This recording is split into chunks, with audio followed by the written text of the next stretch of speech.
Ndinokudokezai mabuja akanaka tauya nonhau dzanyasi zuva rochi30 mwedzi uno waGumiguru. Pasara ribodzi kuti mwedzi ukuwe tipinde mumwedzi miviri yekupedzisira yegore. Nyasi Job Sikhala ari kupembera makore 50 noribodzi okurarama panyika.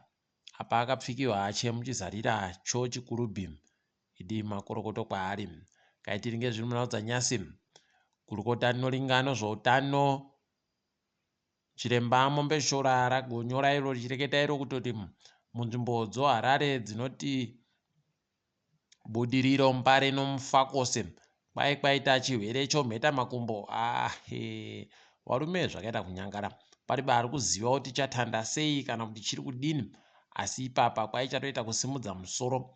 Kuno mukaona Chihwere chakadandi chinokwanisa kupera nomushonga chiita kuramba chisimudza musoro, pakaita kunyangara chaiko. Rekai tigoona kuti wachazvipedza wakaita sei. Asi wabereki wari kutokurudzirwa kuti warambe wachinhadzirira wapwere wavo wachengetekezva zvakanaka. Job Sikhala ari kuita sokutoti akuseenzesiwa nana Hopewell ching'ono kuita kuti waite kuti chamisana iye warambe kuitirana. Usavira wachamisana Hopewell uri kuramba wachamisana ye Job Sikhala uri kuramba uchinon'onedziwa naiye Hopewell ching'ono achiti iye chamisa ari kuita sokuti akatotaya kare. Nozvo usawira naJob Sikhala. Rekai tigoona kuti zvichapera sei. Asi Job Sikhala nachamisa kuziya kwedu wakabva kare mazuva 1999 chaiwo wandori pabodzi. Saka rekai tigoona kuti zvichange zvichitekaira sei ipapo. Toramba takaringa achizokunyepai. Apawo bato roCCC riri kureketa iro kutoti rane nyaya dzinoita churu chibodzi no500 1600 pachirungu.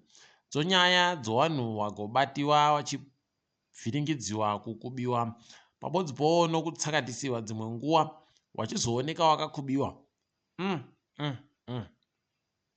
Kwai izvozvi zvakaitika kubva munguva takaringana nosarudzo kusvikira nozuro chaiye.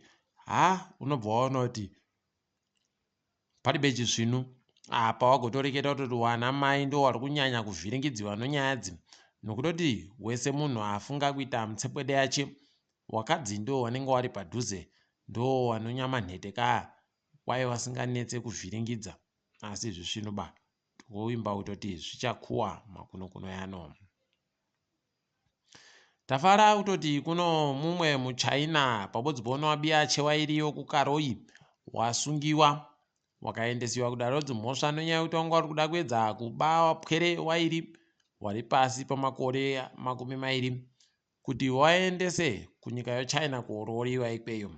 Kwai wagonyepera wapwerewa kutoti iwo wari kuenda wachaenda kuti waende kofunda kuChina, asi chazotonetsa wakatonge waenda kowatorera mapepa okuzvahwa matsva pabodzipo nokutowatorera mari dzomapasipoti nokudii kuti zviite zvisvinu.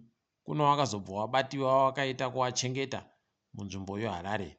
Idi zvakaita kunyangara, asi tiri kutenda mapurisa ayo aita basa tsvinu.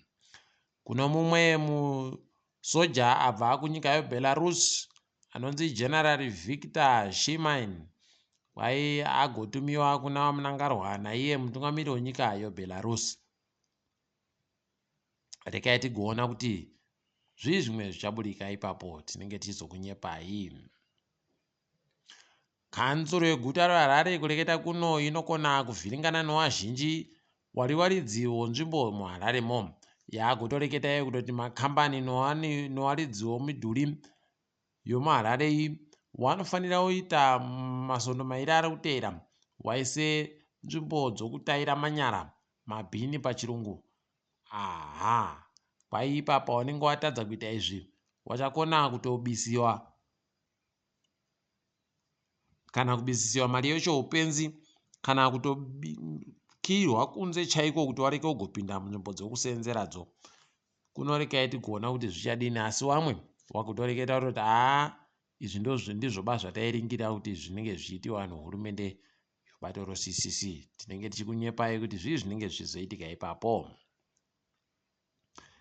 kambani yozesa nyasi yagotoreketayo kutoti tiri kubika magetsi masvinu kwai anoita churu chibodzi no403 omamiliyoni omawati 1483 megawatts pachirungu. Asi muri kundozvionera mega nekuti magetsi kuribe mabi angu. Muendero uri kuita magetsi munyika medu uri kuita kuhwadza chaiko zvokutoti zvavari kureketa kuti vari kubika magetsi akawanda so ari kuendepi magetsi acho. Kana kuti peno wakatengesa heno paribe agoziva asi paribe chisvino wakomana pakaita kunyangara chaiko. Mune imwe nyaya kambani yoFast Jet kureketa kuno yaingidzira kuenda kwayo kuguta roBulawayo ichibva guta roJoburg. Tiri kuramba tichizvitenda izvi. Kwai ipapo wagototi kwano kandege kanosimuka kweru kuseni kuti kasvike kunzvimbo yoJoburg kuseni.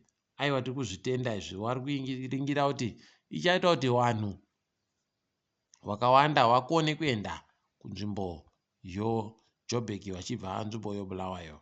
Tozvitenda izvozvo. Kuno makwai areketekawo kuti kwai mumiriri weambassador weEuropean Union munyika yedu ino yoZimbabwe Job Sikhala kwai izvezvi agotenga zimba ziguruguru riri mari inoita zviuru 500,000 $500,000 pachirungu. Kuno vamwe wabva watotanda kureketa kutoti chii chaakiitika pokare nekuti wanga waribozviringira kuti munhu wokuEurope anokona kuda kutenga imba munyika yedu yeZimbabwe. Tichagoringa kuti zvinenge zvipera sei. Tinenge tichizokunyepai zvizere zvinenge zvichiitika ipapo. Mamiriro pfumi mabi angu aita kunyangara chaiko. Kureketa kuno kukuwadziwa kwoupfumi kuri kuitika munyika heno kuti kuchazonadzirisika zvakanaka chere. Ipapa kureketa kuno kambani inopa mastoro zvinhu zvakawanda kunyanya zvinhu zvoNestle nezvimwe zvinhu zvoInsco pabodzipo neyo ana stoko majarini nezvimwe zvakawanda kwai atoreketa kutoti aiwaba tichaendesa kuzvitoro zvikuru zvinana Pick n Pay nana OK kwai nokuti wanononoka kutipa mari yedu isi tinenge tichida kubva tapuwa mari yedu kweru. Saka kureva kuti zvinhu zvese zvaakundoisiwa kumatakishop. Kwai kumatakishop wanobva wabhadhara mari yacho musvo pabodzipo ipapo pawandosiya zvinhu uchibva wabva watogukuchira mari yako. Kuno paita kunyangara wakomana. Regai tigoona kuti zvichapera mushechere nokutoti vamwe vazhinji vacharwadziwa fani vachisaya zvinhu mumastoro zvisvinu vachingondozviwana basi iko kumatakishopu. Regai tigoona kuti zvine kwazvichaenda chere. Wakomana, nyika yedu yeZimbabwe inoramba indoripa nhau dzinoita kuhwadza. Kureketa kwanyasi kwabudikaiko masoko kutoti wakambenge wari varimi wachena waye wokutorehwa mapurazi munguva yaMugabe. Kwai ipapo wagotoendesawo hurumende yeSouth Africa kudare wachiti wari kuda kuti hurumende yeSouth Africa iwabhadhare mumakutukutu omari anoita mabhiriyoni 9 chaiwo mari yomuSouth Africa. Kwai nokutoti hurumende yeSouth Africa yakabatsiridza kuti SADC Tribunal kadariko SADC kaye ibisiwe pakuseenza kwayo. Heno kuti zvichapera mushechere izvozvi. Chedu kuramba takandoringa tinenge tindokunyepai. Wopotras wanoita kuruma wachifuridzira idi wakabva zvawo kukwidza kubvumira kuti makambani omafoni ese akwidze zvawo mari yekuenda padande mutande. Asi izvezvi wabva wakuburika wakuti mari yatiribe kubvumira kuti ikwire imari iyo kuAmerica nokutoti makambani omafoni wanga wada kutokwidzapo kare. Ko iyo yacho mamboikwidzireiko. Regai tigoona kuti zvinopera zvakanaka chere tinenge tichizokunyepai.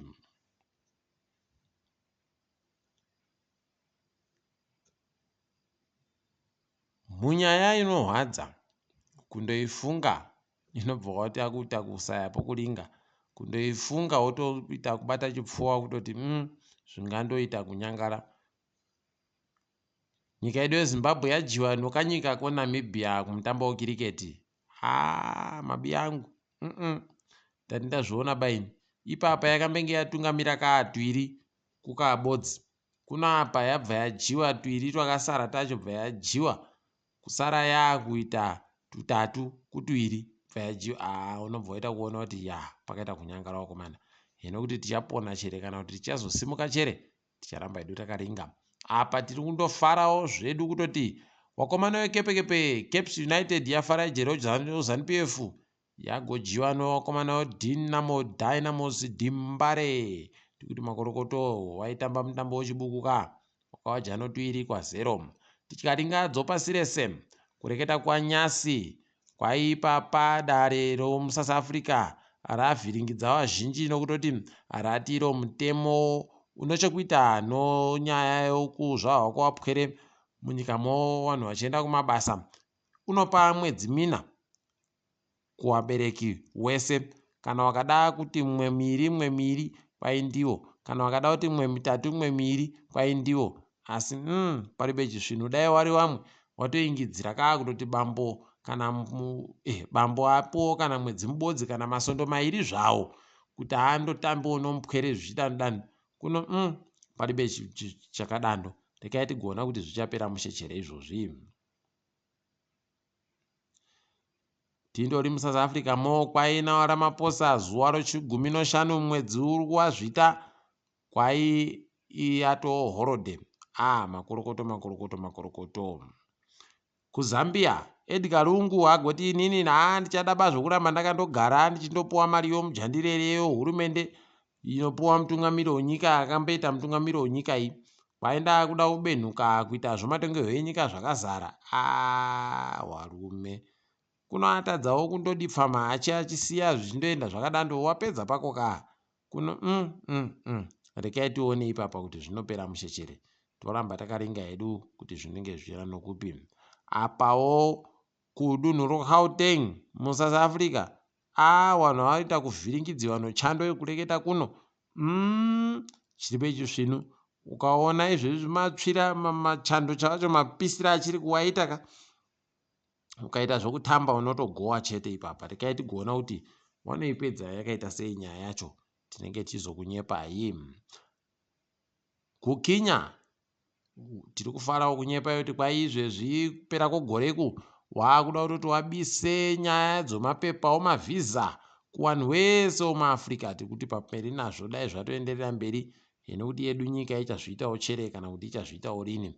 Apawo kukinya kwakare ipapa wagotoreketa kutoti wakutoti pakondena ribodzi rinenge rauya unosvikira zvikepe kuMombasa wari kubisa mari inoita churu chibodzi nomazana 200 $1,200 pachirungu kuti ripfuure noipapo. Kwaizvi zviri kuitiwa nyika dzakaita soZimbabwe dziri benyanza padziri. Kuti makorokoto ndo zvisvinu izvi. Rekai tigona kuti zvinopera zvakaita sei. Nyika yoIsraeri kwai yagoreketayo kutoti aiwa tiri kumira pakurwisana nohondo, tiri kudamba zvokunyepewa kuti kwai timire hondo. Warume pakaita kuoma chaiko. Asi rekai tigona kuti zvinopera zvakaita sei ipapo. Nyaya iri kufadza mugoi rauya South Africa yagoja chikwata choNew Zealand kumutambo weragibhi. Nanyasi nyika yese yeSouth Africa iri kufara. Makorokoto. Takadaro zvedu mabuja, rekai tigumire pano kwanyasi. Ndini wenyu MHANDUWE WeNhau.